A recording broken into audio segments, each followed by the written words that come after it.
মই ভাবোঁ মই কণ্ঠটো বিকোঁ। মিডিয়া বুলি কোৱাৰ লগে লগে সততে আজিকালি মানুহে ভিজুৱেল মিডিয়াৰ কথাই ভাবে। গীতিমালিকা চলি থকাৰ সময়তো যদি আমি গা ধুবলৈ যোৱা নাই, তেতিয়াহ'লে ধমকি খাব লাগিব। ভাস্কৰ তই বেছি অসমীয়া দেখাইছ। নহয়, বেছি অসমীয়া দেখুওৱা নাই। কাইলৈ যদি অসমীয়া ভাষাটোও নোহোৱা হৈ থাকে, কি থাকে লাহে লাহেতো সংকুচিত হৈ আহিছে। ভয়ানকভাৱে সংকুচিত হৈ আহিছে। আৰু এইটো এই ভয়টো মানুহে খাইছেনে নাই মই নাজানো। এই যেন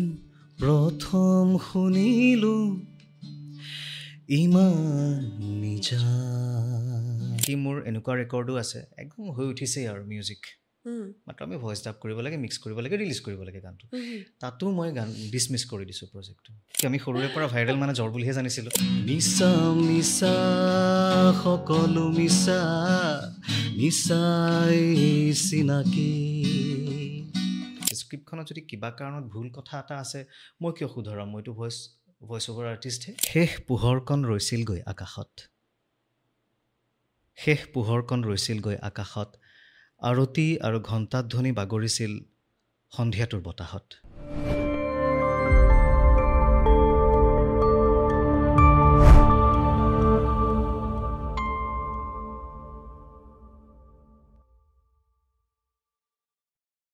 নমস্কাৰ, আনস্ক্ৰিপ্টেড উইথ আৰ্চিৰ এটা বিশেষ ভিডিঅ'লৈ আপোনালোক আটাইকে আদৰণি জনাইছোঁ। আৰু সদায় দৰে কওঁ, কুশলে থাকিব, ভালে থাকিব, ভাল পোৱাৰ মাজত থাকিব। আজি খুব ভাল পোৱা বিষয় এটাত আচলতে কথা পাতিবলৈ লৈছোঁ। আৰু এনেকুৱা হয় যে কিছুমান বিষয়ত আমি ভাবি লওঁ যে এইটো বিষয়তনো কি বিশেষ কথা থাকিব পাৰে, কিন্তু ইমান অনন্ত কথা থাকে। তেনেকুৱা এটা বিষয় আজি ল'ম, আৰু এই বিষয়টো সকলোৰে কাৰণে উপযোগী। আমাৰ মাতটো, কণ্ঠ। যেতিয়া ভাল মাত এষাৰে কিবা এটা কথা কয়, মানুহৰ এনেকুৱা হয় যে আপোনা আপুনি সেই বিষয়টোৰ সৈতে যেন মানুহ জড়িত হৈ পৰে। ভাল মাতৰ কথা ক'বলৈ মোৰ নিজৰো খুব ভাল লাগে। আজি তেনেকুৱা এগৰাকী বিশেষ ব্যক্তিক আচলতে ষ্টুডিঅ'লৈ মাতি আনিছোঁ, যি নিজকে খুব ধেমেলীয়াকৈ কণ্ঠজীৱী বুলি কয়। ভাস্কৰ জ্যোতি আচাৰ্য আজি আমাৰ মাজত আছে। Bhaskar, welcome to my studio'. নমস্কাৰ। আৰু মই কৈছোঁৱেই, কণ্ঠজীৱী বুলি ক'লোঁ। ভাস্কৰ একেদৰে গীতিকাৰ, সুৰকাৰ, কণ্ঠশিল্পী। মই এইকেইটা পৰিচয় প্ৰথম এইকাৰণেই দি লৈছোঁ, ভাস্কৰৰ এটা গীত শুনিছিলোঁ মই, ইমান ভাল লাগিছিল মোৰ। আৰু মই তেতিয়াই ভাবিছিলোঁ, যেতিয়া মই কেতিয়াবা কথা পাতিব পাৰোঁ, মই এই গীতটোৰ কথা নিশ্চয় সুধিম। তাৰ লগতে আকাশবাণীত কম সময়ৰ নহয়, 18 বছৰীয়া অভিজ্ঞতাৰে পুষ্ট ভাস্কৰ জ্যোতি আচাৰ্য আজি ষ্টুডিঅ'ত আছে। ভাস্কৰ, মই গীতৰ কথা কৈছোঁৱে দৰ্শকক, গীতৰ কথা নিশ্চয় পাতিম, কিন্তু একদম পোনপটীয়া প্ৰশ্ন, নিজকে কণ্ঠজীৱী বুলি কোৱা, অকণমান এইটো বহলাই ক'ব লাগে। নহয়, মানে মোৰ যিটো জীৱিকা মানে মানুহে এই আৰু বজাৰ চাউল দালি কিনিবলৈ কাৰণে যিটো কাম কৰে, সেইটোকে জীৱী বুলি পিছফালে লগাই নিদিয়ে জানো। গতিকে মই ভাবোঁ মই কণ্ঠটো বিকোঁ, যাক যেনেকৈ লাগে। আৰু অৱশ্যে সেইটো মোৰ অধিকাৰ যে মোৰ কণ্ঠটোত কি কণ্টেণ্ট যাব সেইটো মই নিশ্চয় চাওঁ। কিন্তু কণ্ঠটো বিকিয়েই দুপইচা অৰ্জন কৰি আছোঁ, সেইকাৰণে মই ভাবোঁ কণ্ঠজীৱী বোলাত আপত্তি থাকিব নালাগে। মোৰ খুব ভাল লাগিছিল এই কথাটো। আৰু কেতিয়াবা মানে কিছুমান কথাৰ লগত নিজকে ৰিলেট কৰিব পৰা যায়, গতিকে সেইকাৰণেও ভাল লাগিছিল। আৰু এটা কথা, এই কণ্ঠজীৱী হৈ চলিব পৰা পৰিৱেশ এটা অসমত বহুত সময়ত অকণমান অসুবিধাও হয়। কিন্তু তুমি, মোৰ লাগে বহুত সময়ত তুমি খুব সুখী, তুমি কৰি থকা কামখিনিক লৈ তোমাক খুব সুখী নিচিনাকৈ মই দেখোঁ। কেতিয়াৰ পৰা ভাবিছিলা, কাৰণ তোমাৰ শিক্ষাগত অৰ্হতা বা তুমি যেনেকুৱা ধৰণে গৈছা, তোমাৰ কাৰণে বহুতকেইটা বাট আছিল, নহয়নে? গতিকে কেতিয়াৰ পৰা ভাবিছিলা, বা কি এনেকুৱা কথা থাকিব পাৰে যে মই জীৱিকাৰ কাৰণে মোৰ কণ্ঠটোকে ব্যৱহাৰ কৰোঁ? আচলতে কেতিয়াৰ পৰা ভাবিছিলা মানে ঠিক ভবা নাছিলোঁ, ভবা নহয়। কাৰণ জীৱনটো কি ধাপে ধাপে যেতিয়া আমি আগুৱাই গৈ থাকোঁ, তেতিয়া বহুত কথা আৱিষ্কৃত হৈ গৈ থাকে নিজে নিজে, নহয়? কাৰণ মানুহে কয় ন, life is not a destination, it's a journey, success is not a destination, it's a journey বুলি কয়। গতিকে এই যাত্ৰাটোৰে যেতিয়া আমি গৈ থাকোঁ, তেতিয়া আমি প্ৰতিটো ধাপত দেখোঁ আৱিষ্কাৰ কৰা যায়, চৌপাশ আৱিষ্কাৰ কৰা যায়, বেলেগ বেলেগ বিষয় আৱিষ্কাৰ কৰা যায়, তাৰ লগতে নিজকো আৱিষ্কাৰ কৰি গৈ থকা যায়। আৰু আৰম্ভণিৰে পৰা এটা চিন্তা আছিলে যে মই কমিউনিকেশ্যন এণ্ড জাৰ্নেলিজমৰ মানুহ এজন হ'ম বুলি, বা মিডিয়াৰ মানুহ এজন হ'ম বুলি। কিন্তু মিডিয়া বুলি কোৱাৰ লগে লগে সততে আজিকালি মানুহে ভিজুৱেল মিডিয়াৰ কথাই ভাবে, নিউজ চেনেলছ, ছেটেলাইট চেনেল, সেইবিলাক। কিন্তু তাতে মই কাহানিও নকৰিলোঁ বা ৰেডিঅ'ৰে মানুহ হৈ থাকিলোঁ, কেমেৰাৰ আঁৰৰ মানুহেই হৈ থাকিলোঁ। আৰু আৰম্ভণিৰে পৰা থাকি থাকি তেনেকৈ দেখি হৈ গ'লোঁ আৰু এটা সময়ত। ওদালগুৰিত ঘৰ নহয়নে? মাজবাটত ঘৰ, মাজবাট। ওদালগুৰি জিলা, হয়। মাজবাট। তাৰ পৰিৱেশত নিশ্চয় ৰেডিঅ' শুনাৰ পৰিৱেশ এটা সৰুৰ পৰা পাইছা? নিশ্চয় আছে, নিশ্চয় আমাৰ আছিলে। কাৰণ টিভিতকৈ ৰেডিঅ'ৰ লগত সম্পৰ্কটো ৰেডিঅ'ত আমাৰ যিটো প্ৰজন্ম সেইটোৱে আমি সেই ইভলিউশ্যনটো দেখিছোঁ তাৰমানে। হয়। ক'ৰবাত দেখিছোঁ আমাৰ ঘৰত নাছিলে ডাঙৰ যিখন LP ৰেকৰ্ড ডাঙৰ ডিছবিলাক, আমাৰ ঘৰত নাছিলে তেতিয়া। কিন্তু দেউতা মোৰ চিত্ৰশিল্পী আছিলে। দেউতাই কি কৰিছিলে সেই সময়ত মাজবাটৰ কোনোবা এখন কিতাপৰ দোকানত সেইবোৰ বিক্ৰী কৰিছিলে বা কেতিয়াবা ভাড়াটো দিছিলে। মানে দেউতাই লৈ আহে, তাত কাভাৰত থাকে ধুনীয়া ভূপেন হাজৰিকাৰ ফটো, তাত এখন আঁকে মানে চাই তেতিয়াতো ফটোৰ এনেকৈ বুটাম মাৰি দিলেই ওলাই অহা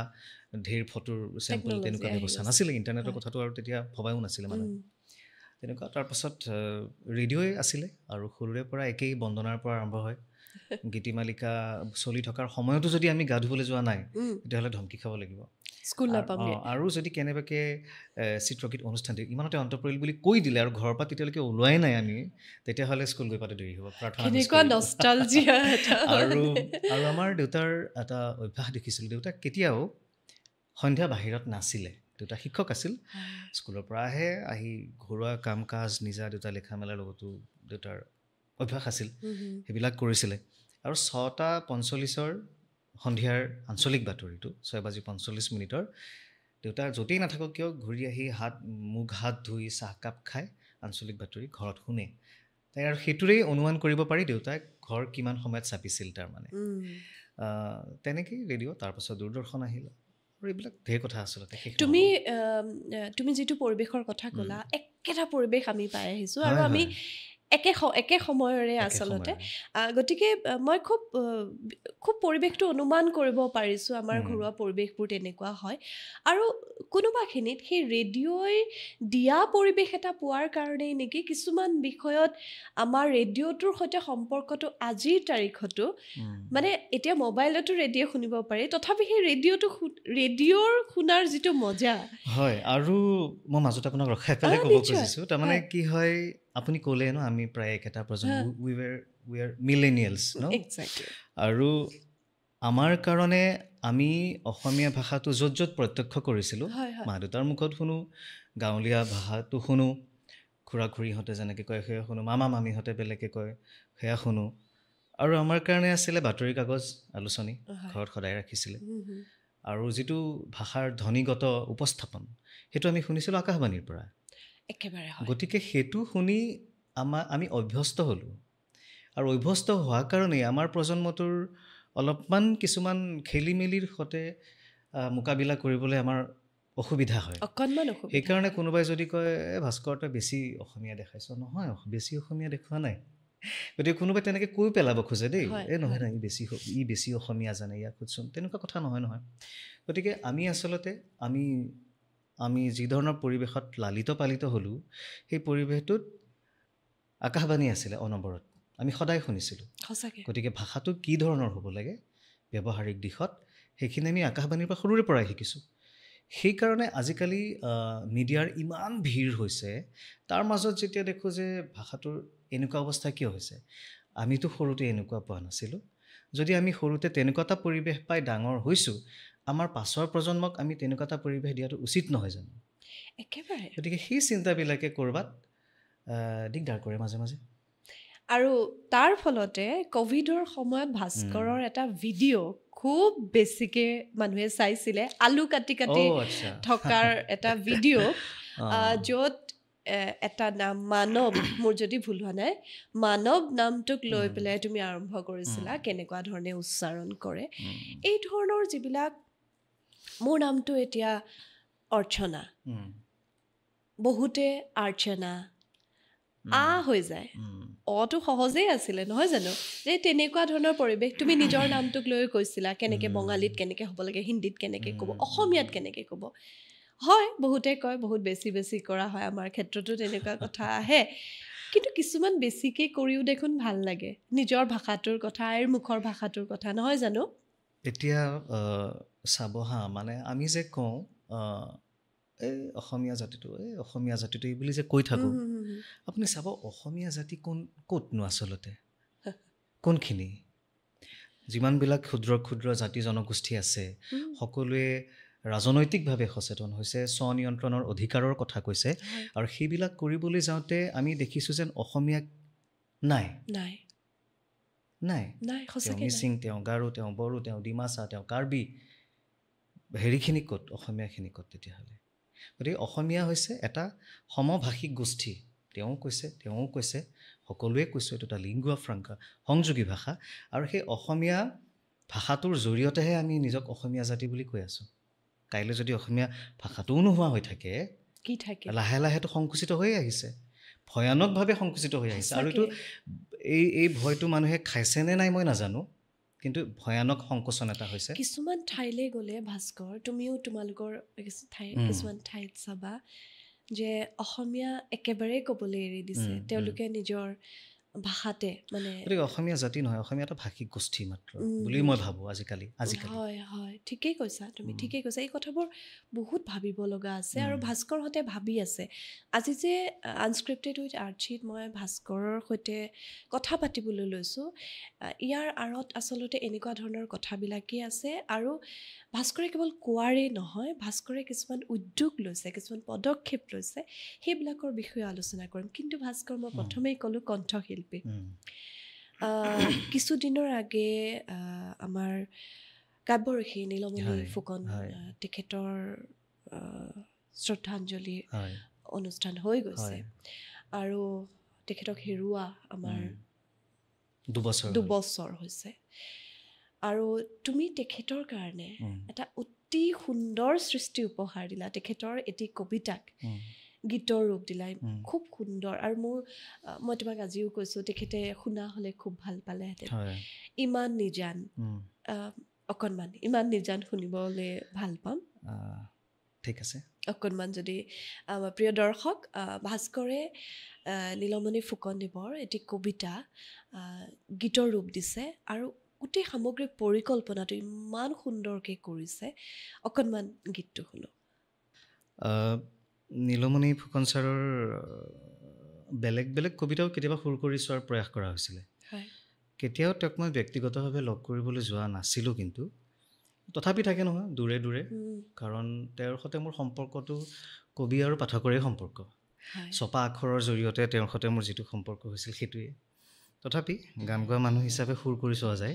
এইটো কমপ্লিট হৈ গ'ল। মাজে মাজে তেনেকৈ আৰু বেলেগ কবিতাও ট্ৰাই কৰিছিলোঁ, যদিও ভাল নালাগে, আধা কৰি থৈ দিলোঁ। এইটো সম্পূৰ্ণ হৈ গ'ল, শুনাই দিওঁ। নিশ্চয়।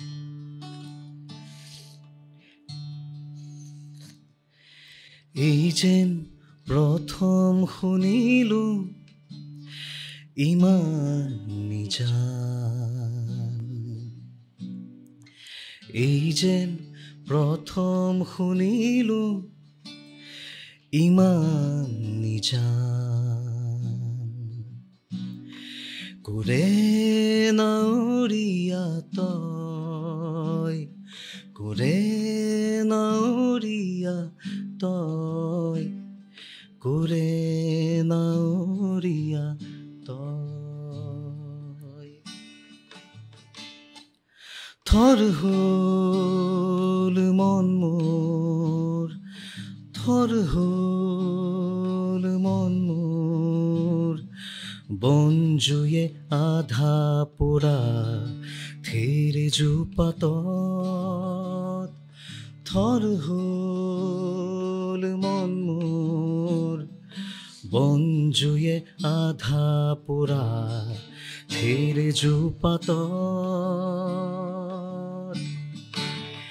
ভটিয়াই গ'ল চোৰা নাও খনি, ভটিয়াই গ'ল চোৰা নাওখনি, ভটিয়াই গ'ল বেলি, ভটিয়াই গ'ল বেলি, তোমাৰ হেৰুৱা দুখত, তোমাৰ হেৰুৱা দুখত, এই যেন প্ৰথম শুনিলো সেই মাত ইমান নিজান নিজৰে মাতত ইমান নিজান নিজৰে মাতত এই যেন প্ৰথম শুনিলো ইমান নিজান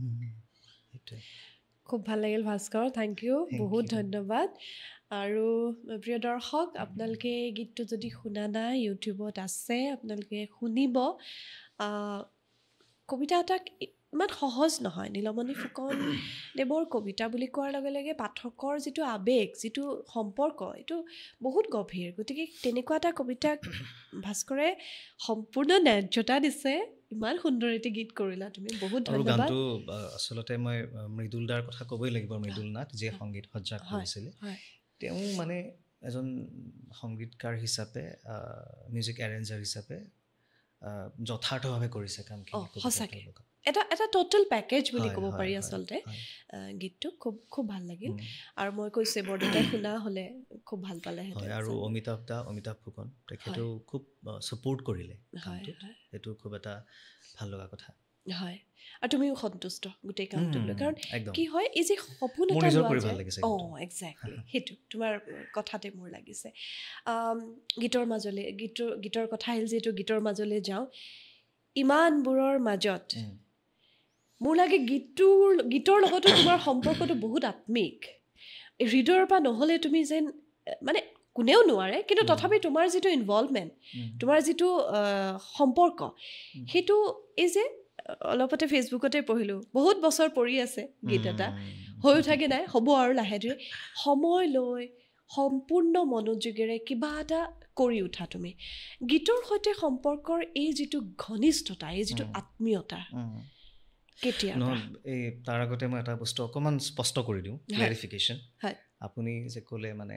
খুব ইমান সময় লৈ হেৰি সেইখিনি কথাৰে মোৰ আচলতে এলাহটোক ন্যায্যতা দিয়া হ'ব সেইটো দিব নালাগে আচলতে ইমান বছৰ লাগি যোৱাটো মই যে বিৰাট বহুত বছৰ ধৰি তপস্যা কৰি কিবা এটা কৰিছোঁ তেনেকুৱা একো নহয় এইটো এলাহ চিম্পলি দেই 12 বছৰ লাগি নাযায় গান তাত আৰু অৱশ্যে কিছুমান কাৰণ তাত বেলেগ বেলেগ ফেক্টৰো থাকে কিন্তু কিবা কাৰণত এই যিটো নেক্সট ওলাব আৰু ৰিলিজ হ'ব সেইটো 2012 ডিচেম্বৰত আমি নাঙলৰ পৰশত গান এটা কৰিছিলোঁ বাইলিংগুৱেল গান অসমীয়া আৰু বড়ো মোৰ বন্ধু প্ৰাণদীপ দাসে মিউজিক এৰেঞ্জ কৰিলে মাজত এটাৰ মেচিন কিবা খেলি মেলি হ'ল প্ৰজেক্টটো হেৰালে আকৌ পালে তেনেকৈ কৰি সময় বাগৰি সেইটো আচলতে এলাহ বুলি ক'লেই চাগে ভাল হ'ব আৰু বাকী আপুনি তেতিয়াহ'লে কিন্তু কথাটো মুঠেও মানে ভাল হোৱা নাই দেই মই ভাবিছিলোঁ ভাস্কৰে খুব চিৰিয়াছলি কাম কৰে সময় লৈ কাম কৰে যেতিয়ালৈকে নিজে সন্তুষ্ট নহয় কামটোক কেতিয়াও ৰাইজৰ মাজলৈ এৰি নিদিয়ে দ্বিতীয় কথাটোলৈ আহোঁ সেইটো 12 বছৰ লগা গান সেইটোৰ ক্ষেত্ৰত মই এলাহৰ কথাটো কৈছোঁ কিন্তু তাৰ পাছৰ কথাখিনিত মই একদম আওকাণ নকৰোঁ মানে আপুনি যিটো ক'লে সময়লৈ কৰা হয় দেই সেইটো একেবাৰে মিছা কথা নহয় সময়লৈ কৰা যায় আনকি মোৰ এনেকুৱা ৰেকৰ্ডো আছে একদম হৈ উঠিছেই আৰু মিউজিক মাত্ৰ আমি ভইচ ডাব কৰিব লাগে মিক্স কৰিব লাগে ৰিলিজ কৰিব লাগে গানটো তাতো মই গান ডিছমিছ কৰি দিছোঁ প্ৰজেক্টটো তেনেকুৱা 2-3টা মোৰ উদাহৰণ আছে মানে গানটোৰ হয়তো মই মিউজিক ভাল পোৱা নাই বা কিবা এটা ভাল পোৱা নাই মুঠতে নাই ভাল পোৱা আৰু মই নিজেই যদি সন্তুষ্ট হোৱা নাই ৰাইজে সন্তুষ্ট হ'ব বুলি আশা কৰি থাকিও লাভ নাই আচলতে এইটো বহুত ডাঙৰ কথা কাৰণ সৃষ্টিশীল কাম এটা যেতিয়া কৰা যায় কাৰণ পেইণ্টিঙে হওক কবিতাই হওক গানেই হওক বা যিয়ে নহওক চিনেমা হওক বা যিয়ে নহওক তাত যদি মই নিজে সন্তুষ্ট হোৱা নাই সন্তুষ্ট হৈ পেলাই ৰিলিজ কৰি দিলোঁ তাৰ পাছত সেইটো বস্তু মোৰ নহয় এইটো ৰাইজে যি কৰে কিন্তু সেই প্ৰক্ৰিয়াটোৰ শেষলৈকেতো মোৰ সন্তুষ্টিটো থাকিব লাগিব তুমি এনেকুৱা এটা সময়ত এই কথাটো কৈছা যিটো সময়ত মানুহে কিবাকে কেনেবাকৈ অকণমান যদি ভাইৰেল হৈ গৈছে তেতিয়াহ'লে তেওঁ প্ৰতিষ্ঠিত জনপ্ৰিয় বিশিষ্ট শিল্পী হৈ যায় ভাস্কৰ তুমি ভাইৰেল শব্দটোতো আৰু আমি সৰুৰে পৰা ভাইৰেল মানে জ্বৰ বুলিহে জানিছিলোঁ হয়নে নহয় গতিকে ছ'চিয়েল মিডিয়াৰ জামানাত ভাইৰেল মানে বেলেগ সি ভাইৰেল হৈছে দেই বুলি যদি আমি কাৰোবাক কওঁ হয় নেকি কেইদিন হ'ল ঔষধ খুৱাইছেনে নাই আমি আগৰ পৰিস্থিতি হ'লে তেনেকৈ ক'লোহেঁতেন নাই তাৰ সি বহুত ভাইৰেল হৈছে নাই কি ডক্টৰ তালৈ নিয়া নাই বুলি ক'লোহেঁতেন আজি তাৰিখত কথাটো বেলেগ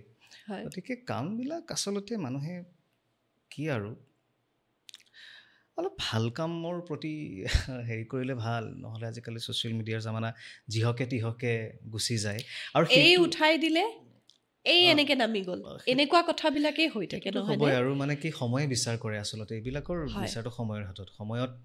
কি আপুনি নদীখনত যিহকে তিহকে উটি যোৱা আমি দেখি থাকোঁ ন, হয় হয় হয় কিন্তু সেইবিলাকতো সদায় নদীখনে ধৰি নাৰাখে ন, নাৰাখে। সেইবিলাক বস্তু উটুৱাই নি কোনোবাখিনি পায়গৈ। গতিকে ভাস্কৰে মই যিটো কৈছিলোঁ ছিৰিয়াছলি খুব আত্মিকভাৱে জড়িত হৈ কাম এটা কৰে। মই বৰ ভুল কথা কোৱা নাছিলোঁ, মই এতিয়া যিটো বুজিছোঁ। আৰু গীতৰ কথা সুধি আছিলোঁ। গতিকে বিশেষকৈ মানে তুমি গীতৰ সৈতে জড়িত হোৱাৰ প্ৰসংগত তোমাৰ এনেকুৱা বিশেষ কিবা কথা, বিশেষ কিবা স্মৃতি, যিহেতু তোমাৰ দেউতাই গীত লিখে, মই যিমান দূৰ গম পাইছোঁ। গতিকে তেনেকুৱা বাতাবৰণ এটা ঘৰুৱাভাৱে পাইছিলা কাৰণেই হ'ল, নে তুমি সঁচাকৈ গীতৰেই মানুহ? তুমি নিজকে কেনেকৈ ডিফাইন কৰিবা? মই ঘৰুৱা পৰিৱেশ পাইছিলোঁ। আৰু পৰিৱেশটো ঠিক পৰিৱেশটো আছিলে দেই, হয়, জোৰ জবৰদস্তি তাত নাছিলে, মানে মানে আৰোপ কৰা নাছিলে। আৰোপ কৰা নাছিলে, পৰিৱেশটোহে দিছিলে। পৰিৱেশটো দি দিছোঁ, তহঁতে চাই লওঁ, যদি ভাল দেখো কৰিবি, নকৰিলেও আৰু নাই, কৰিলে আমি ভাল পাম, বাছ তেনেকুৱাই। আৰু দেউতাকো দেখিছিলোঁ অলপ সৃষ্টিশীল কামবিলাকত জড়িত থাকিলে দেউতাই বেছি ভাল পাইছিলে দেই, তেনেকুৱাবিলাক। আৰু এনেও মেধাৰ ফালৰ পৰা মই নিজকে খুব হেৰি বুলি ভাবোঁ, এভাৰেজ। বহুত মাৰ্কছো পোৱা নাছিলোঁ মাৰ্কশ্বিট চাব গ'লে, কিন্তু দেউতাহঁতে এই পৰিৱেশটো দিছিলে, সন্ধিয়া সময়ত যে প্ৰাৰ্থনা কৰিব লাগে, তাৰপাছত হাৰমনিয়ামখন লৈ কিবা এটা গা, সেইবিলাক দেখিছিলোঁ। দেউতাকো দেখিছিলোঁ, দেউতা হয়তো ভাস্কৰ্য সাজি আছে, পেইণ্টিং কৰি আছে, ৰঙৰ গোন্ধবিলাক চিনাকি হয়, পেইণ্টিং কৰাৰ কাৰণে। সেইটো বাৰু মই ধৰি ৰাখিব নোৱাৰিলোঁ, মোৰ দাদাই আঁকে ছবি, ভাল আঁকে। তাৰপাছত মিউজিকটো আৰু তবলাত এডমিশ্যন দিয়াইছিলে। তবলা ভালেই বজাইছিলোঁ এটা সময়ত, বহুত বজাইছিলোঁ। এই মহিলা সমিতিৰ কোৰাছ, এই কিবা কিবি সৰুৰে পৰা হয়, হয়। এই 7 মানৰ পৰাই। আৰু মঞ্চত এনেকুৱাও হৈছে, সৰুতে তবলা বজাওঁ, ডাঙৰ দাদাবিলাকে গায় ন, মোক বজাবলৈ লৈ যায় কৈছোন। আৰু মইতো সৰু তেতিয়া, মই ঢুকি নাপাওঁ। মানে এবাৰ এনেকুৱা বিহু মঞ্চ এখনত মোক কিবাখনত টুলজাতীয় কিবাখনত উঠাই দিছে, তাৰমানে তেতিয়াহে মই তবলাযোৰ ঢুকি পাইছোঁ। তাৰমানে সেইবিলাক মনত পৰিলে ভাল লাগে। সেই কথাবিলাকে কিন্তু বহুত বিশ্বাস দিয়ে নিজৰ প্ৰতি, নহয়নে? সেইবিলাক মানে কি আৰু মঞ্চ এখনত সকলোৰে সন্মুখত এই যে থিয় দিয়াৰ যিটো কথা, আমি সেই পৰিৱেশবোৰ খুব পাইছিলোঁ। মইনা পাৰিজাতত গৈছিলোঁ, মইনা পাৰিজাতৰ পৰা আৰু সেইবিলাক দৰকাৰ। খুব দৰকাৰ। এনেকুৱা নহয় যে ভৱিষ্যতে গৈ পেলাই তেওঁ বহুত গায়কেই হ'ব লাগিব, একদম ইণ্ডিয়ান আইডল গুচি যাব লাগিব, মস্ত গীটাৰিষ্ট হৈ গ'ল একদম, এনেকুৱা নহয় কথাটো। কিন্তু সেইটোৱে এটা সুস্থ বাতাবৰণ দিয়ে, হয়, এটা ভাল ধৰণে চিন্তা কৰাৰ এটা মানসিকতা দিয়ে, আৰু স্বৰ জ্ঞান দিয়ে, তাল জ্ঞান দিয়ে। সেইখিনিতো সকলোকে প্ৰয়োজন, হয়, হয় নহয়? আজি যদি কোনোবা আমি মাজতে পশ্চিমবংগৰ মানুহ কেইজনমানক লগ পাওঁতে কথা পাতিছিলোঁ। তেওঁলোকৰ শ্ৰোতা দৰ্শকৰ মাজত আমি যে কওঁ সমজদাৰ শ্ৰোতা দৰ্শক বুলি যে কওঁ, একদম। গতিকে তেওঁলোকে যদি ক্লাছিকেল অনুষ্ঠান এটা চাই আছে, তেওঁ ক'ব, ৱাহ কি চক্ৰধাৰটো কিমান ধুনীয়াকৈ বজালে। এতিয়া চক্ৰধাৰ কি বস্তু, হয়নে? তবলাত চক্ৰধাৰটো কি ধুনীয়াকৈ বজালে, চক্ৰধাৰ কি বস্তু আমি নাজানো তাৰমানে। গতিকে আমি কিবা এটা বস্তু এপ্ৰিচিয়েট কৰিবলৈ হ'লে, এখন চিনেমা হওক, পেইণ্টিং হওক বা সংগীত হওক, এপ্ৰিচিয়েট কৰিবলৈও মোৰ কিছুমান বেছিক নলেজ থকাটো দৰকাৰ, জ্ঞান থকাটো দৰকাৰ। গতিকে মই ডাঙৰ গায়ক হ'ব নালাগে, কিন্তু মই এজন যাতে ভাল দৰ্শক হ'ব পাৰোঁ, শ্ৰোতা হ'ব পাৰোঁ, এপ্ৰিচিয়েট কৰিব পাৰোঁ, কবিতাটো যাতে মই সাৰ্থকভাৱে পঢ়িব পাৰোঁ, সেইখিনিৰ কাৰণেও প্ৰস্তুত কৰি দিয়াটো আমাৰ অভিভাৱক, ঘৰুৱা পৰিৱেশ আৰু বিদ্যায়তনিক ব্যৱস্থাটো, এইবিলাক সকলোৰে দায়িত্ব আৰু কৰ্তব্য। আৰু ক'ৰবাত এইবিলাক বিৰাট বেয়াকৈ মিছ হৈ আছে। এইটো বহুত সময়ত হয় যে ল'ৰাজনে গুণগুণাবলৈ আৰম্ভ কৰিছে, আমি মঞ্চ এখনত উঠাই দিলোঁ, অকণমান যদি কমিটিৰ লগত ভাল আছে, নহয়নে? বহুত সময়ত মিছা প্ৰশংসায়ো মানুহৰ উন্নতিত অকণমান বাধা দিয়ে, কিন্তু প্ৰগতিত বাধা দিয়ে। তুমি কি ভাবা বাৰু এইটো কথা? এনেকুৱা পৰিৱেশ নিশ্চয় দেখা।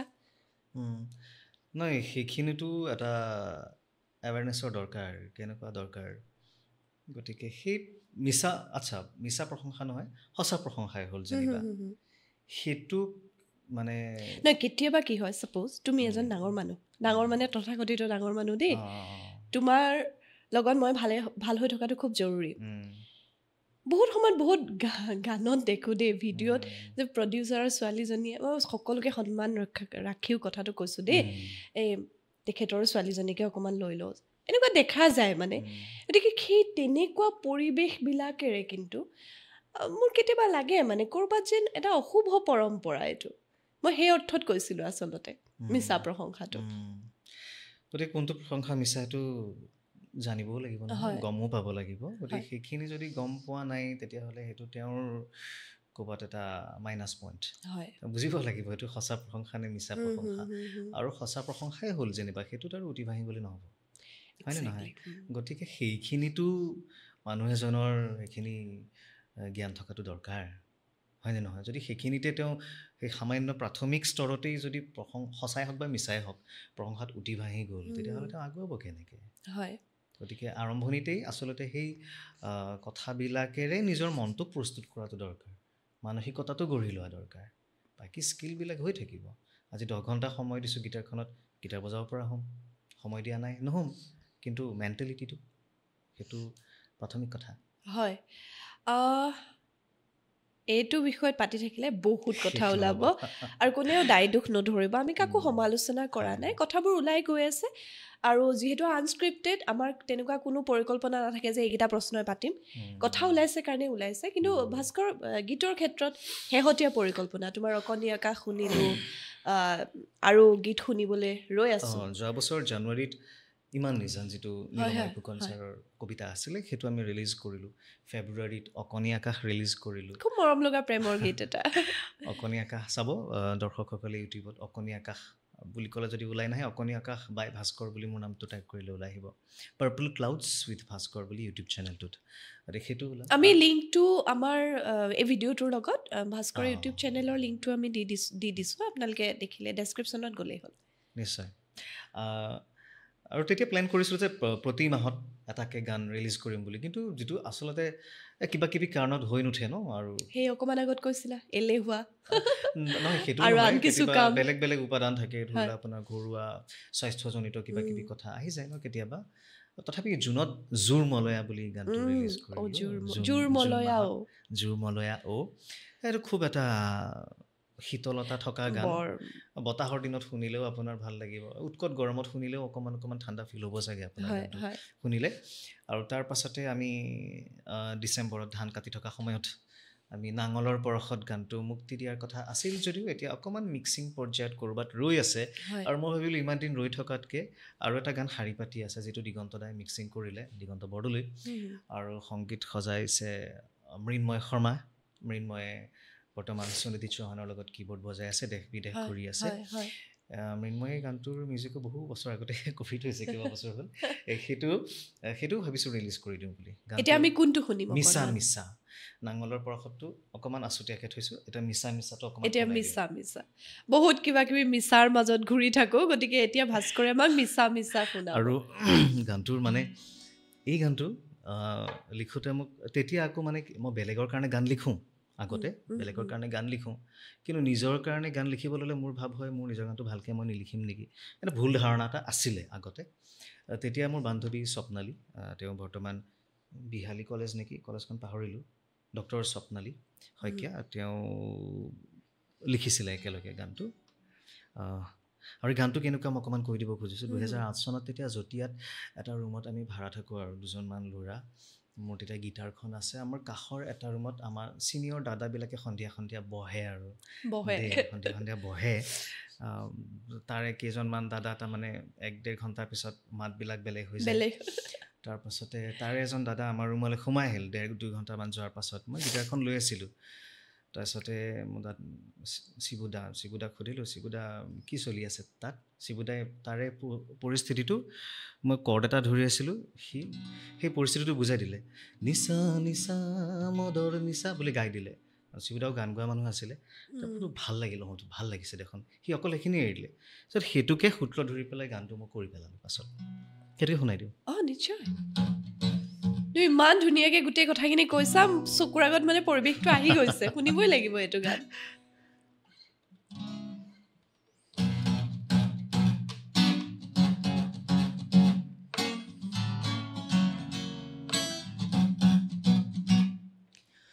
মিছা মিছা সকলো মিছা মিছাই চিনাকি মিছা মিছা সকলো মিছা মিছাই চিনাকি জীৱনৰ সঁচা ঠিকনা আছে সুদূৰ দূৰণি না না না না না না না না না না না না না না জোনাকী ৰাতিৰ তুমি লগৰী মোৰ শাৰদী পুৱাৰ তুমি আশাৰে নৈ দুহাতত দুহাত ৰাখি বুকুত আছিল জোৱাৰ জীৱনৰ সোধা বাকী কৈছিলা একে হোৱাৰ এতিয়া অভিমানী সময় দুচকুত ওলমিহে ৰয় নেলাগে নিবিচাৰো আকুলতা পলে পলে খেদি ফুৰো মৰিচিকা মিছা মিছা সকলো মিছা মিছাই চিনাকি পাহৰো বুলিয়ে জানো পাহৰিব পাৰি ভাল লাগিলে জানো সাৱটিব পাৰি পাহৰো বুলিয়ে জানো পাহৰিব পাৰি ভাল লাগিলে জানো ধৰি ৰাখিব পাৰি সোঁৱৰণিৰ পৰা কাৰণো অহা যোৱা বিচাৰিছো জীৱন জুৰি কাৰ ছবি ছয়াময়া শূন্য শূন্য একো নাই মিছা মিছা সকলো মিছা মিছাই চিনাকি মিছা মিছা সকলো মিছা মিছাই চিনাকি জীৱনৰ সঁচা ঠিকনা আছে সুদূৰ দূৰণি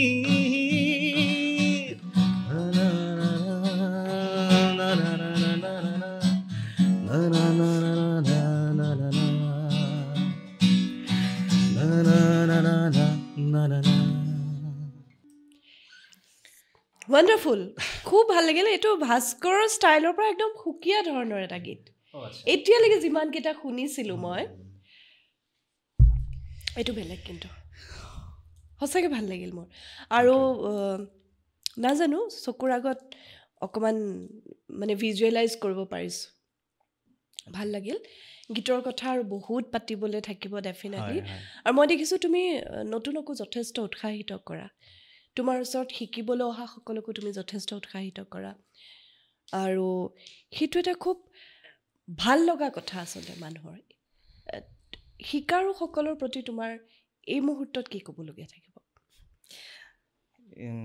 ভাল শিকাৰু হৈ থাকিব লাগে সদায় আৰু চব উইণ্ডোজ নিজৰ অ'পেন কৰি ৰাখিব লাগে যিমান পাৰি ইনফৰমেশ্যন ল'ব মিছ ইনফৰমেশ্যন ডিছ ইনফৰমেশ্যন নহয় ইনফৰমেশ্যন ল'ব লাগে আৰু সেইবিলাকেই আমাক ক'ৰবাত নহয় ক'ৰবাত সহায় কৰে ন সৰু সুৰা বস্তুবিলাক মানে যিখিনি ল'ব লাগে সেইখিনি ৰাখি দিব লাগে যিমান পাৰি শিকিব লাগে ভাল শিকাৰু হৈ থাকিব লাগে সদায় এই অৰ্থত আমি সকলো শিকাৰু হয়নে নাই ক'ৰবাত কোনোবাই কিবা কাৰণত শিকাটো ষ্টপ কৰি দিয়ে বা মোৰ হৈ গৈছে বা মই জানি গৈছোঁ বুলি এটা ভাৱ এটা সৃষ্টি হয় নহয় হ'ব পাৰে মানুহে গতিকে সেই ভাৱটোৱে কিন্তু এটা ব্লকেজ সৃষ্টি কৰে আৰু সেই বাধাৰ সৃষ্টি কৰে আৰু আগুৱাব নোৱাৰে আগবাঢ়ি যোৱাত সমস্যা এতিয়া আহোঁ মই প্ৰথমতে কৈছিলোঁ যে ভাস্কৰ এটা বিশেষ মিছনত আছে আৰু মই নাজানো ভাস্কৰৰ লগত আৰু কোন আছে কিন্তু মই বিশেষকৈ ভাস্কৰৰ কথা কৈছোঁ কাৰণ মই দেখি আছোঁ ভইচ ক্ৰাফ্ট খুব ভাল লাগিল মোৰ শব্দকেইটা দেখিয়েই আৰু দেখিছোঁ যে মানে তোমালোকে এই বিষয়ত যথেষ্টখিনি কৰিবলৈ আগবাঢ়িছা মই মোৰ ফালৰ পৰা একোৱেই নকওঁ মই সম্পূৰ্ণ তোমাক দায়িত্বটো দিছোঁ এতিয়া ভইচ ক্ৰাফ্ট কি ভইচ ক্ৰাফ্টে কি কৰিব বিচাৰিছে আৰু ভইচ ক্ৰাফ্টৰ জৰিয়তে মানুহৰ কি উপকাৰ হ'ব বুলি ভাবা ভইচ ক্ৰাফ্ট এটা ইনষ্টিটিউটৰ নাম ভইচ ক্ৰাফ্ট উই ক্ৰিয়েট ভইচেছ বহু দিনৰ পৰা আচলতে ভাবি আছিলোঁ যে এনেধৰণৰ এটা প্ৰতিষ্ঠানৰ দৰকাৰ কাৰণ ভাষা এটা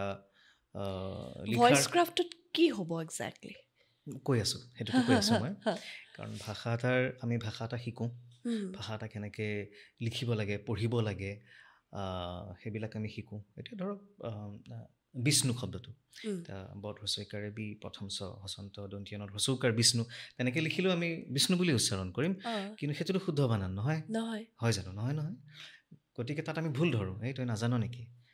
গতিকে লিখাৰ ক্ষেত্ৰত লিখিত ৰূপটোৰ ক্ষেত্ৰত আমি যিমান সচেতন ধ্বনিগত ৰূপটোক লৈ আমি সিমান সচেতন নহয় ভাষাটোৰ গতিকে আৰু এতিয়া আৰু অসমীয়া ভাষাত আকৌ ধ্বনিগত দিশটোতে বহুত কথা থাকে নহয়নে থাকে সকলো ভাষাতেই থাকে কিন্তু আমি অসমীয়া ভাষাটোক লৈ বেছি তৎপৰ বেছি অনুশীলন কৰা সময় আহি পৰিছে আৰু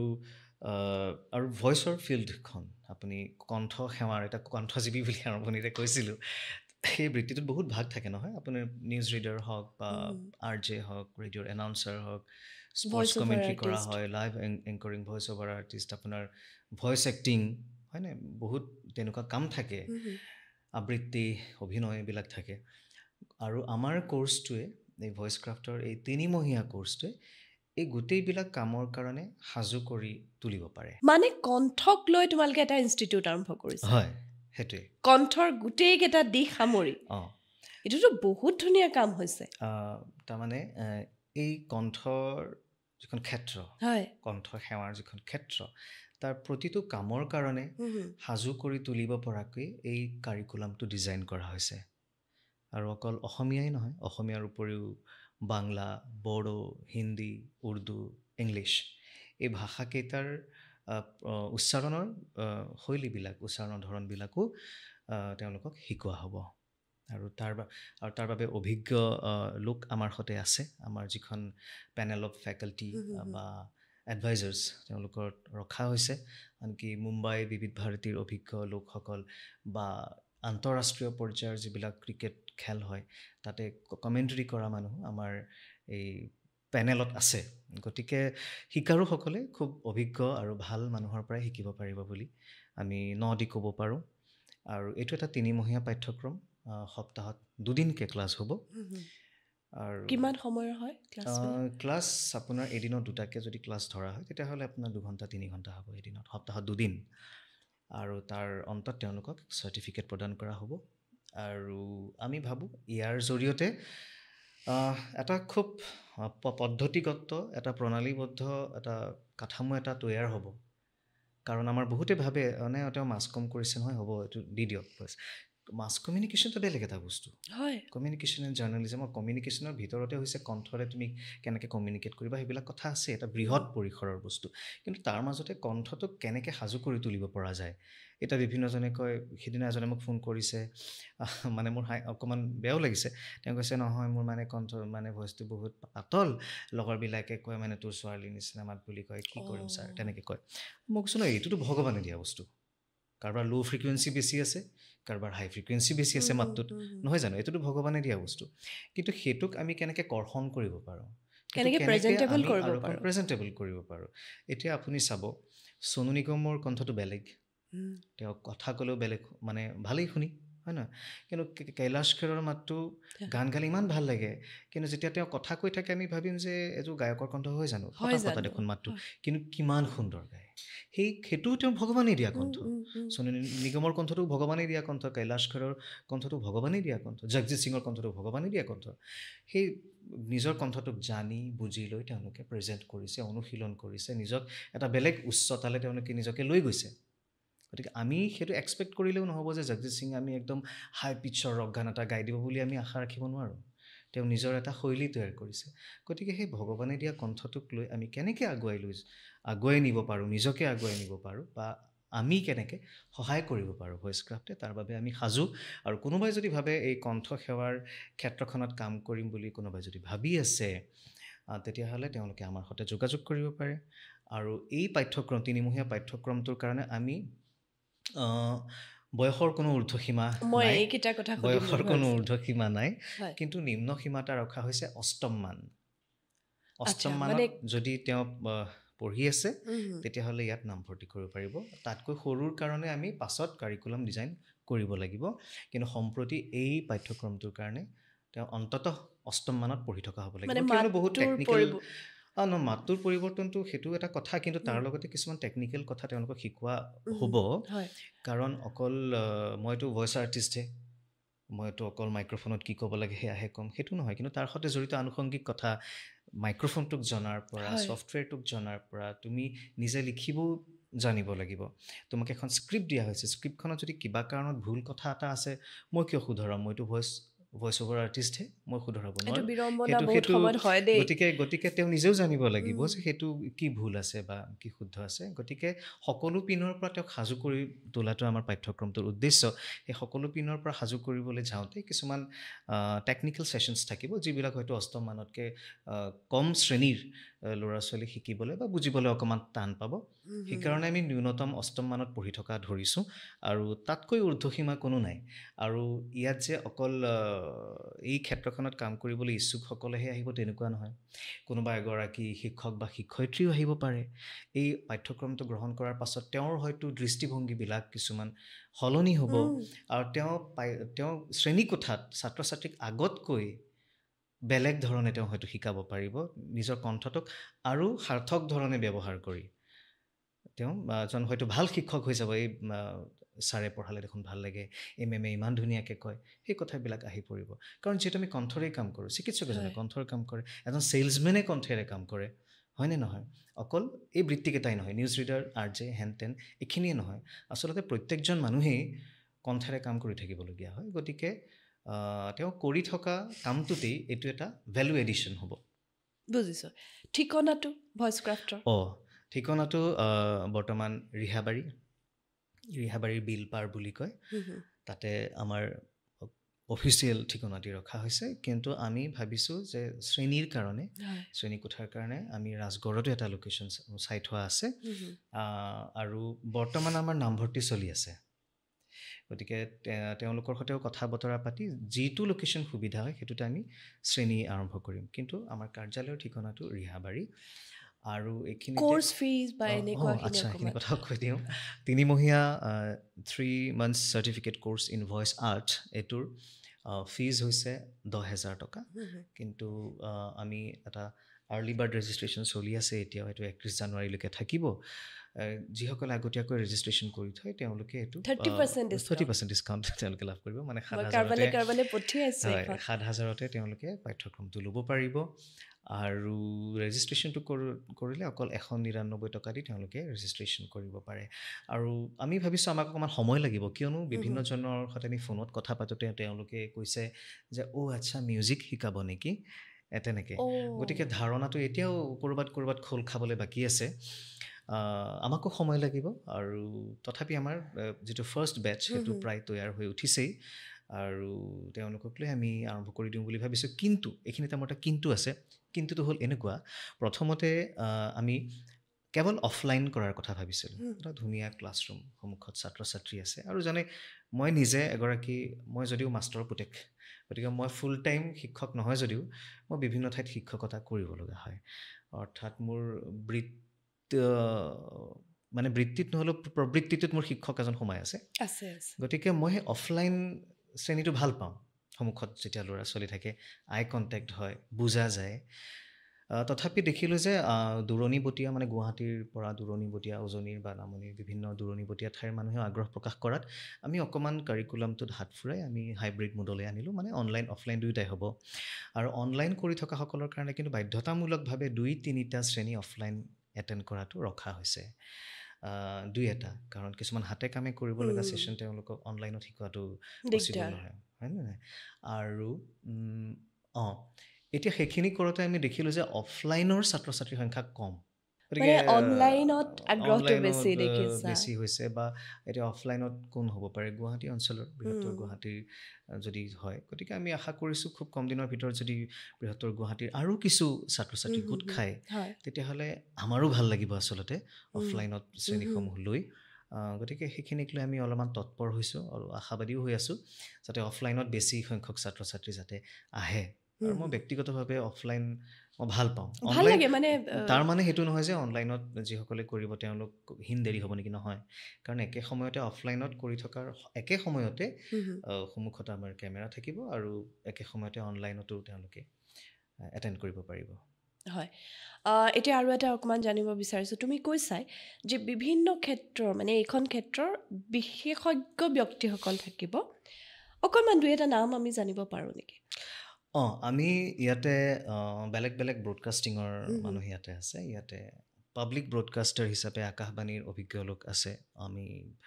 শ্ৰদ্ধাৰ অৱনী বৰা ছাৰ অসীম কুমাৰ কাজী ছাৰ তেওঁলোক আছে সোণালী কণ্ঠ ৰেডিঅ'ৰ তথাপি প্ৰচাৰ ভাৰতীৰ যিটো academy of broadcasting and multimedia তাৰে ফেকাল্টি ডক্টৰ দীপেন মজুমদাৰ তেওঁলোকো আমাৰ এডভাইজাৰ হিচাপে আমাৰ পেনেলত আছে সময়ে সময়ে তেওঁলোকেও আমি যদি তেওঁলোকে ব্যস্ততাৰ মাজৰ পৰা সময় উলিয়াব পাৰে আমাৰে ভাল লাগিব তেওঁলোকে মাজে মাজে শিকাব তাৰোপৰি ৰাজশ্ৰী ত্ৰিবেদী মেম আছে ডক্টৰ ৰাজশ্ৰী ত্ৰিবেদী তাৰপিছত পংকজ আঠাৱলে আছে মহাৰাষ্ট্ৰৰ আৰু তেনেকুৱাকৈ বেংগলী বড়ো ইত্যাদিৰ কাৰণেও বিভিন্নজন আছে খুব ভাল আৰু মই নিজেও দুই এটা শ্ৰেণী ল'ম বাৰু দুই এটা শ্ৰেণী তোমাৰ ব্ৰেইন চাইল্ড হয় এইটো আৰু ভাস্কৰৰ জীৱন সংগী তেখেতো আকাশবাণীৰ সৈতে বহুত দীঘলীয়া সম্পৰ্ক নহয় পিংকি মালাকাৰ আৰু খুব ভাল এংকৰিং কৰে আৰু বিভিন্ন সময়ত মই দেখিছোঁ তেখেতক গতিকে এটা ধুনীয়া কম্বিনেশ্যন ঘৰতে আছে আমাৰ ভইচ ক্ৰাফ্টত তেওঁ সহযোগী হিচাপে আছেই আৰু মোৰ এজন বন্ধু আছে মোৰ বন্ধু ধৃতিমান দত্ত তেওঁ মোক খুব উদ্গনি যোগাই আহিছে আৰম্ভণিৰ পৰা আমি তিনিজন মূলতঃ আছোঁ আৰু আমি তিনিজনে চাওঁ কেনেকৈ আগবঢ়াই লৈ যাব পাৰি আৰু এইটোৱে আচলতে মূল কথা আজিৰ ভিডিঅ'টোত ভাস্কৰক মই যেতিয়া ভইচ ক্ৰাফ্টৰ এডবিলাক দেখি আছিলোঁ মোৰ খুব জানিবলৈ মন গৈ আছিল যে কণ্ঠক লৈ মানে কিবা এটা হ'বলৈ গৈ আছে মই অনুভৱ কৰিছিলোঁ আৰু এইটো অকণমান আমাৰ পৰিৱেশত কমকৈ দেখা যায় ভাস্কৰে ইতিমধ্যে কৈছে কিন্তু এটা কথা মই সদায় দেখোঁ যে মানুহৰ মাজত মই প্ৰথমতেই কৈছিলোঁ যে ভাল মাত এষাৰেৰে যেতিয়া কিবা এটা কোৱা হয় ভাল মাত মানে এনেকুৱা নহয় যে মিঠা মাত এটা সেইটো অৰ্থত নহয় কিন্তু যেতিয়া এটা বেলেঞ্চ ভইচ বুলি যিটো কয় যিটো যাৰ জৰিয়তে কথা এষাৰ কোৱাৰ লগে লগে কিবা এটা ভাল লগা এটা আমি যিটো এনাৰ্জিৰ কথা কওঁ ভাল লগা এনাৰ্জি এটা যেন আহে মই যেতিয়া এংকৰিঙৰ শিক্ষক আছিলোঁ মই সদায় ছাত্ৰক এটা কথা কৈছিলোঁ যে তোমালোক জীৱনৰ এংকৰ হোৱা ভাস্কৰ এংকৰিং কেৱল মঞ্চত ৰেডিঅ'ত দূৰদৰ্শনত ক'ৰবাত নহয় আমি যেতিয়া কাৰোবাৰ ওচৰলৈ যাম কেনেকৈ আমি প্ৰেজেণ্ট কৰিম কথাটো আমাৰ বডি লেংগুৱেজ কেনেকুৱা হ'ব এই গোটেইখিনি কথা এংকৰিঙত থাকে নহয় জানো থাকে বহুত কথাই থাকে আৰু আচলতে যেতিয়া এংকাৰ এজনে কামটো কৰে আধা ঘণ্টাৰ কাৰণে কৰক বা 3 ঘণ্টাৰ কাৰণে কৰক যেতিয়া কামটো কৰে বা 10 মিনিটৰ কাৰণে নকৰক কিয় সেইখিনি দেখাত কম সময় যেন লাগিব পাৰে কিন্তু তাৰ আঁৰত বহুত কিবা কিবি থাকে কি থাকে এইবিলাক চব কৈ থাকিলে এখন মহাভাৰত হ'ব তাৰ এটা অত্যন্ত গুৰুত্বপূৰ্ণ কথা আছে কণ্ঠ এংকৰিঙৰ ক্ষেত্ৰত কণ্ঠ মানুহৰ ব্যক্তিত্ব বিকাশৰ ক্ষেত্ৰত কণ্ঠ মানুহৰ এটা শক্তিশালী ব্যক্তিত্ব বুলি কোৱাৰ লগে লগে বহুত কথা আহি পৰে আমি কেনেকৈ প্ৰেজেণ্ট কৰিছোঁ আমাৰ আমি আবৃত্তি কৰোঁতেও দেখিছিলোঁ যে কেনেকৈ অৱনী দাই আমাক আবৃত্তি শিকাইছিলে এটা সময়ত ভূপেন চক্ৰৱৰ্তী ছাৰে আমাক আবৃত্তি শিকাইছিলে সেইবোৰ সময়ত দেখিছিলোঁ যে কোনটোত আমি কেনেকৈ ক'ম এই গোটেই কথাবিলাকত বহুত কথা আহে কিন্তু এই পদ্ধতিগত শিক্ষণ পদ্ধতিটো হোৱা নাছিল গতিকে তোমালোকে যিটো আৰম্ভ কৰিছা আৰু মই ভাবোঁ আজিৰ তাৰিখত 3 মাহৰ কাৰণে 10,000 টকা একেবাৰে ন্যূনতম এটা তেওঁলোকে ফিজ মাচুল লৈছে আৰু যিসকলে ভিডিঅ'টো চাই আছে মই যিটো ভাস্কৰৰ যোগাযোগৰ নম্বৰটো দিছোঁৱেই ডেছক্ৰিপশ্যনত আপোনালোকে যোগাযোগ কৰক আৰু আমাৰ আকাশবাণীৰ সৈতে কাম কৰি থকা যিখিনি মানুহ জড়িত হ'ব বুলি কৈছে সকলোকে আপোনালোকেও জানে সেই কণ্ঠৰেই চিনাকি গতিকে এটা তাৰ লগতে আনুষংগিক গোটেই মানুহখিনিৰ যিটো পৰিয়ালৰ কথা ভাস্কৰে ক'লে মই ব্যক্তিগতভাৱে মই খুব এক্সাইটেড মই খুব ভাল পাম এই পৰিয়ালটোৰ বিষয়ে জানিবলৈ তেখেতসকলৰ কাম কাজৰ বিষয়ে জানিবলৈ আৰু বেচ বাই বেচ ওলাই থাকক ভইচ ক্ৰাফ্টৰ যিটো যাত্ৰা সেইটো বহুত দীঘলীয়া হওক কাৰণ আমাৰ ল'ৰা ছোৱালী তুমি যিটো বিষ্ণু নামটোৰ কথাই ক'লা ধৰি লোৱা মই বহুত সময়ত দেখোঁ মানে লিখোঁতেও ভুল কওঁতেও ভুল হয় গতিকে ল'ৰা ছোৱালী শিকিব পৰা এটা নিৰ্ভৰযোগ্য ঠিকনা এটা বৰ জৰুৰী আছিল কাইলৈ মই হয়তো এনেকুৱা হ'ব পাৰে মই মোৰ ঘৰুৱা পৰিৱেশত ল'ৰাটোক শিকাব পাৰিম কাৰণ আকাশবাণীৰ অভিজ্ঞতা বা সচেতনভাৱে যত্ন কৰোঁ তথাপি আমাৰো বহুত সময়ত বহুতখিনি ভুল হৈ যায় কিন্তু সকলোৰে সেই পৰিৱেশটো নাথাকে সেই ল'ৰাজন বা সেই ছোৱালীজনী যে বঞ্চিত হ'ল সেই ক্ষেত্ৰত ভইচ ক্ৰাফ্ট এটা ঠিকনা হ'ব পাৰে নহয়নে নিশ্চয় হ'ব পাৰে আপুনি খুব ধুনীয়াকৈ কথাখিনি কৈছে হয় আৰু মই কিয় এই বিষয়টোত জোৰ দিছোঁ মই ল'ৰা ছোৱালীক কেতিয়াও দোষাৰোপ নকৰোঁ হয় তেওঁলোকে তুমি প্ৰথমেই কৈছা তেওঁলোকক আমি সেই পৰিৱেশটোৱে দিব পৰা নাই আমি যিটো পৰিৱেশ পালোঁ আমি তেওঁলোকক দিব নোৱাৰাটো আমাৰ ব্যৰ্থতা আৰু ভাস্কৰ তোমালোকে যিহেতু আৰম্ভ কৰিছা গতিকে এই আৰম্ভণিটো ইমান ধুনীয়া হওক যাতে আৰু সহস্ৰ খোজ আগুৱাই যাবলৈ তোমালোকে সাহস পোৱা সেই মানে বিশ্বাসটো মোৰ নিশ্চয় আছে আৰু ভইচ ক্ৰাফ্টলৈ শুভেচ্ছা থাকিল গোটেই টীমটোলৈ শুভেচ্ছা থাকিল মই আশা কৰিম এই মুহূৰ্তত ভিডিঅ'টো চাই থকাসকলে যিহেতু অনলাইনৰ সুবিধাও দিছে ক'ভিডৰ পিছৰ পৰা আমি অনলাইনৰ লগত অভ্যস্ত হৈছোৱেই উপায় নাই মফচলীয়া চহৰ এখনৰ পৰা ঘপককৈ ওলাই আহি থকা খোৱাৰো বহুত কথা থাকে গতিকে তেনেকুৱা ক্ষেত্ৰত আপোনালোকে এইটো সুবিধাও ল'ব পাৰে আৰু অফলাইনতো এটা সুকীয়া পৰিৱেশেই হ'ব এইটো এটা পৰিয়ালৰ নিচিনা হৈ যায় অফলাইনত গতিকে মই আশা কৰিম আপোনালোকে যোগাযোগ কৰিব আৰু ভইচৰ ক্ষেত্ৰত বয়সৰ কোনো সীমাবদ্ধতা নাই যিকোনো বয়সত আপুনি আশা কৰিব পাৰে মোৰ এটা সৰু কথা মনত পৰিছে মোৰ বান্ধৱী এগৰাকীৰ কথালৈ মনত পৰিছে সেইবোৰ সময়ত কলেজীয়া দিনত কাৰোবাক ভাল লাগিছে তাই কয় মোৰ মাতটো ভাল নহয় হে মই তাক কিবা ক'বলৈ গ'লে সি খং কৰা যেন পাব মই মানে কিয় কৈছোঁ এই যে মোৰ মাতটো ভাল নহয় এই ভাৱটো বিভিন্ন বয়সত মানুহৰ হ'ব পাৰে তুমি শিক্ষয়িত্ৰীগৰাকীৰ কথা ক'লা মই আৰু অকণমান বহলাই সেইটো কথা কৈ দিছোঁ কেতিয়াবা কি হয় ক্লাছটোলৈ তেওঁ খুব ভালকেই পঢ়ুৱাইছে সকলো ঠিকে আছে কিন্তু কোনোবাখিনিত মডুলেশ্যনটো অহা নাই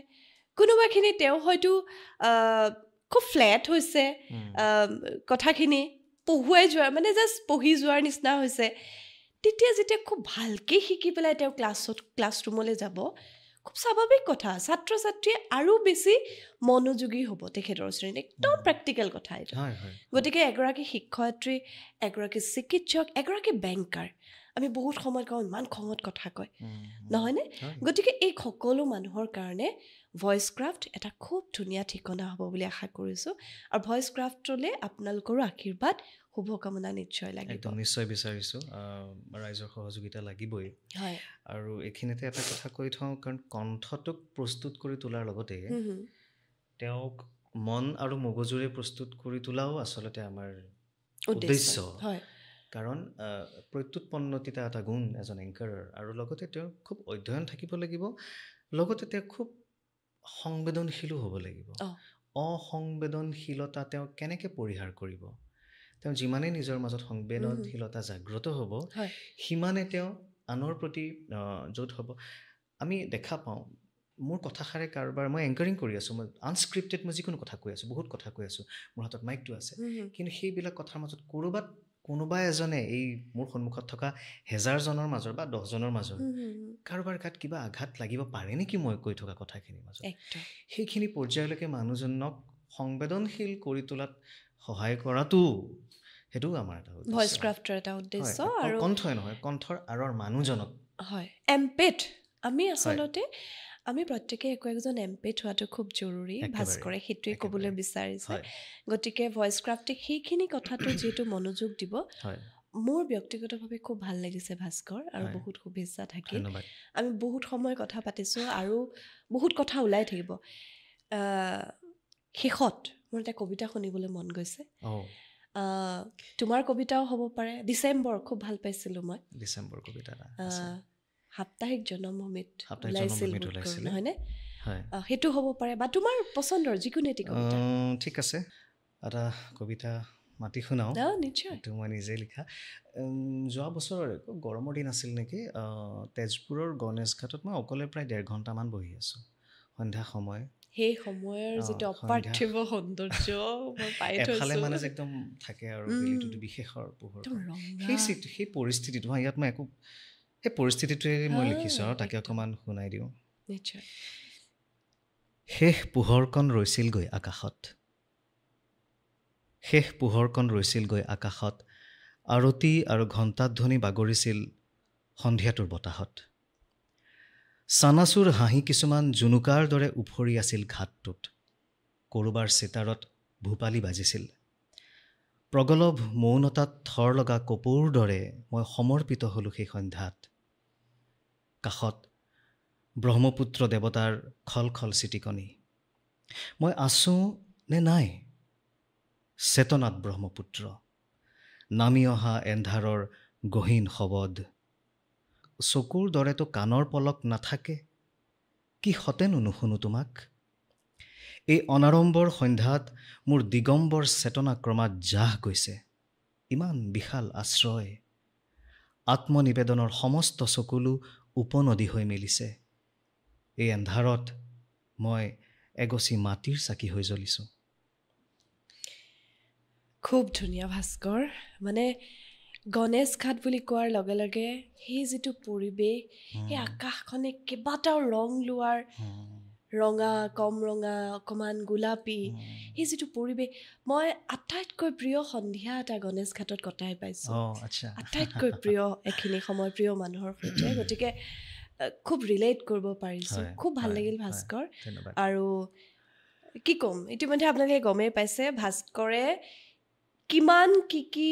ক্ৰিয়েটিভিটি, সৃষ্টিশীলতা নিজৰ মাজত লৈ আছে। গতিকে সুধিবলৈ আৰু বহুত প্ৰশ্ন থাকিল, আমি আকৌ কেতিয়াবা কথা পাতিম। ভইচ ক্ৰাফ্ট আৰু অলপ আগবাঢ়ক। অন্ততঃ এটা পৰিশীলিত কণ্ঠৰ গৰাকী হওক, ভইচ ক্ৰাফ্টলৈ অহা আটাইয়ে যি আশা কৰি আহে সেইখিনি পাওক। আৰু তোমালৈও বহুত শুভেচ্ছা থাকিল। আৰু গীত শুনিম প্ৰত্যেক মাহত, এটা গীত নহ'লেও অন্ততঃ সেই কথাটো মনত ৰাখি 3 মাহত হ'লেও এটা গীত যাতে ভাস্কৰে আমাক দিয়ে, সেইখিনিলৈ শুভেচ্ছা থাকিল। আৰু যিটো তোমাৰ কট্টৰপন্থী স্থিতি ভাষাটোক লৈ, মোৰ এতিয়াও মনত আছে ফেচবুকত ধ্ৰুপদী ভাষাৰ স্বীকৃতিৰ বিষয়ত তুমি এটা পোষ্ট দিছিলা। অসমীয়া ভাষাই যেতিয়া ধ্ৰুপদী ভাষাৰ স্বীকৃতি পাইছে, তুমি এটা পোষ্ট দিছিলা যে এতিয়া আমাৰ কি কৰণীয় হ'ব সেই বিষয়ত। সেই কথাকেইটা কোৱা মানুহজনে ভাষাটোক কিমান হৃদয়েৰে ভাল পালে ক'ব পাৰিব,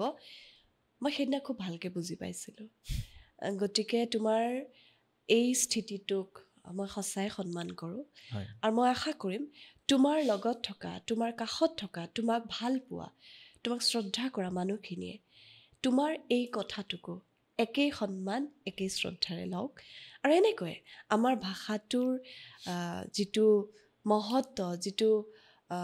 লালিত্য, সেইটো থাকক। আৰু খুব ধন্যবাদ মোক এনেদৰে ইয়ালৈ আমন্ত্ৰণ কৰাৰ কাৰণে। Thanks to unscripted with Archie. আৰু আপুনিও এই ধৰণে খুব ভাল ভাল কাম কৰি যাওক। আপোনাৰ নামটো ইতিমধ্যে সমাজত এটা চিনাকি নাম। আপুনি বহুত ভাল কাম কৰি আহিছে আৰু সেইটো এটা নতুন ৰূপ পাইছে আপোনাৰ পডকাষ্টৰ জৰিয়তে। আপোনাৰ এই অনুষ্ঠানো আগুৱাই যাওক আৰু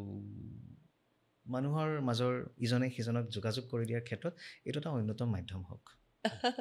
অশেষ ধন্যবাদ। লগ পাই থাকিম আৰু সকলোৱে শুভেচ্ছা শুভকামনা ৰাখিব।